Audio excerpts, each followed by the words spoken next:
with a group of institutions. Bhuminathan sir. So yes, sir.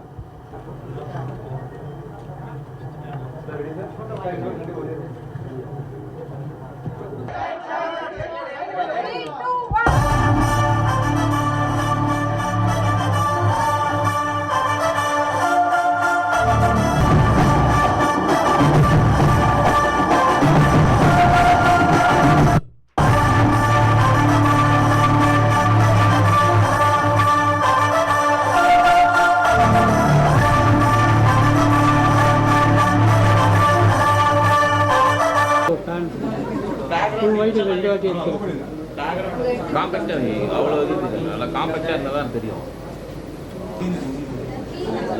Bro அந்த ரெண்டு on பண்ணி ஒரு ரெண்டு அந்த ரெண்டு லைட்டையும் ஆன் பண்ணி அந்த ரெண்டு எதுவுமே ஆன் இல்லை. லைட் போட போடாதீங்க போடுங்க ஜி. மேடம் ராஜேஷ் ஒரு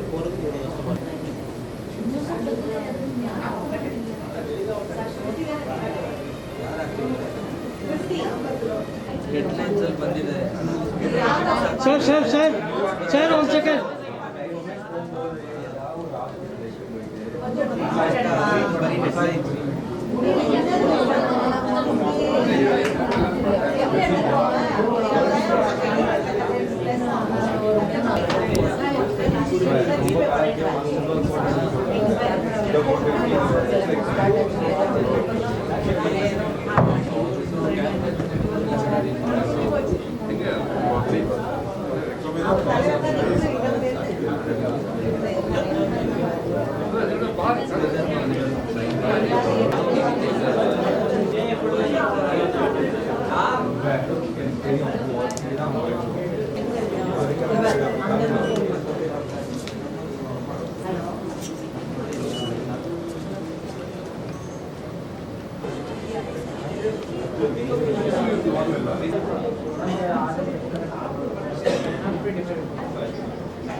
National anthem 19 minutes 17 seconds.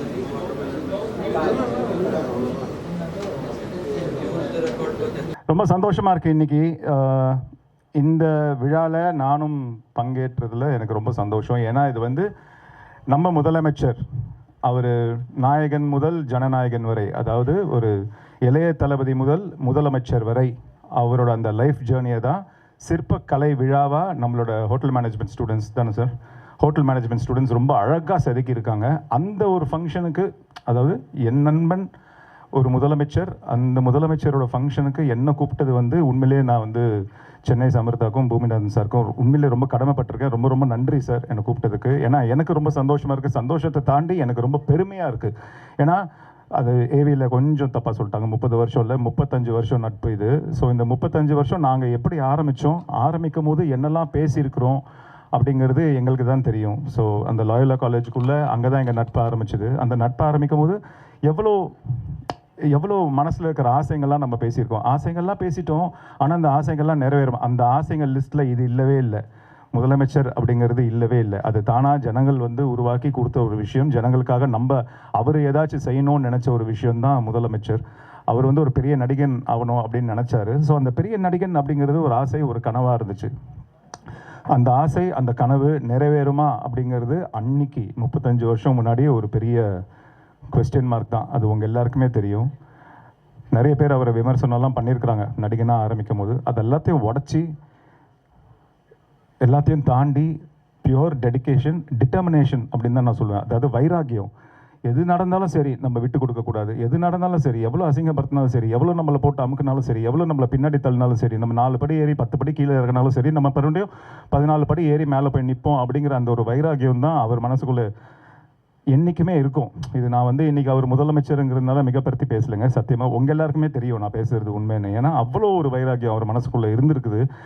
எல்லாத்தையும் தாண்டி அந்த டிட்டர்மினேஷனோட இன்றைக்கி வந்து ஒரு ஒரு நம்பர் 1 ஆக்டராக, அதாவது திரையுலகமே திரும்பி பார்க்கக்கூடிய, திரையுலகமே வேணும் அப்படின்னு சொல்லக்கூடிய ஒரு நம்பர் 1 ஆக்டராக அவர் வந்து நின்னார். அதுக்கப்புறம்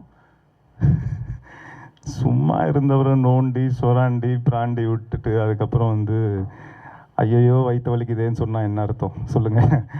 அதுக்கப்புறம் அவர் வளர்ந்து இன்னைக்கு ஆலமரமாக ஒரு காட்டு மரமாக நிற்கிறாரு. இப்போ யாராலையும் எதுவுமே செய்ய முடியாத நிலைமைக்கு நிற்கிறாரு. ஏன்னா அவர் ஜனங்களுக்கு வந்த 10 நாளே எவ்வளோ விஷயங்கள் நல்ல விஷயங்கள் செஞ்சுட்ருக்காருங்கிறது நம்ம எல்லாருக்குமே நல்லா தெரியும். ஆனால் அந்த ஒரு வைராக்கியம் டிட்டர்மினேஷன் தான். நான் இது மறுபடியும் சொல்கிறேன், மிகப்படுத்தி பேசலை. இப்போ இந்த ஏவி பார்த்ததுனால நான் சொல்கிறேன், அதே வைராக்கியம் அதே டிட்டர்மினேஷன் தான் நான் இங்கே இவர்கிட்ட நான் பார்க்குறேன். ஏன்னா ஆரம்பிக்கும் போது 2010 தானே சார், ஆரம்பிக்கும் போது வெறும் ஒரு ஃபியூ பீப்புள் தான் ஃபேக்கல்ட்டி ஸ்டாஃப் இருக்கிறாங்க, வெரி ஃபியூ ஸ்டூடெண்ட்ஸ் தான் இருந்திருக்கிறாங்க. ஆனால் இன்றைக்கி ஒரு விஸ்வரூபம் எடுத்து இன்றைக்கி இவ்வளோ தூரம் வளர்ந்து இத்தனை ஸ்டூடெண்ட்ஸை படிக்க வச்சு, இத்தனை ஸ்டூடெண்ட்ஸ்க்கு வெளிநாட்டில் வேலை வாங்கி தந்து, இத்தனை ஸ்டூடெண்ட்ஸ்க்கு வந்து வெளிநாட்டுக்கு போனால் ஒரு அங்கீகாரம் கிடைக்குதுன்னா அதுக்கு காரணம் சென்னை சமர்த்தா தான். அதுக்கு காரணம் சாரோட வைராக்கியமும் அவரோட குரோத்தும் அவரோட கடவுள் நம்பிக்கையும் தான்.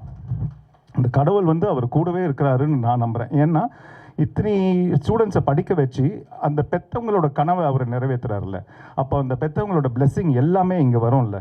கண்டிப்பாக அது ரொம்ப முக்கியம் நம்ம வாழ்க்கையில். பெரியவங்களோட பிளெஸ்ஸிங்ஸுங்கிறது நம்ம வாழ்க்கையில் ரொம்ப ரொம்ப முக்கியம். நம்ம தான் பெரியவங்க, நம்மளை விட யார் பெரியவங்க நம்ம நினச்சிட்டோன்னா அன்றைக்கே நம்ம கீழே விழுந்துட்டோன்னு அர்த்தம்.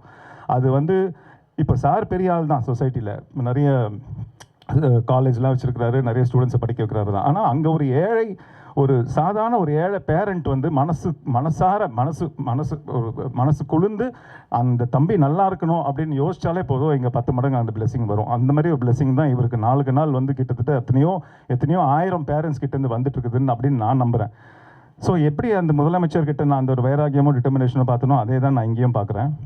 இன்றைக்கி அவரோட ஹோட்டல் மேனேஜ்மெண்ட் ஸ்டூடெண்ட்ஸ் வந்து அந்த சிற்ப கலை விழா நான் சொன்ன மாதிரி முதலமைச்சரோட குரோத்தை வந்து ஆரம்பத்துலேருந்து இன்னைக்கு வரைக்கும் உள்ளதை சிற்பமாக செதுக்கி உங்கள் முன்னாடி ப்ரெசென்ட் பண்ண போகிறாங்க. இது வந்து ஸ்டூடெண்ட்ஸோட உழைப்பு, கிட்டத்தட்ட ரொம்ப நாள் உழைப்பு இது.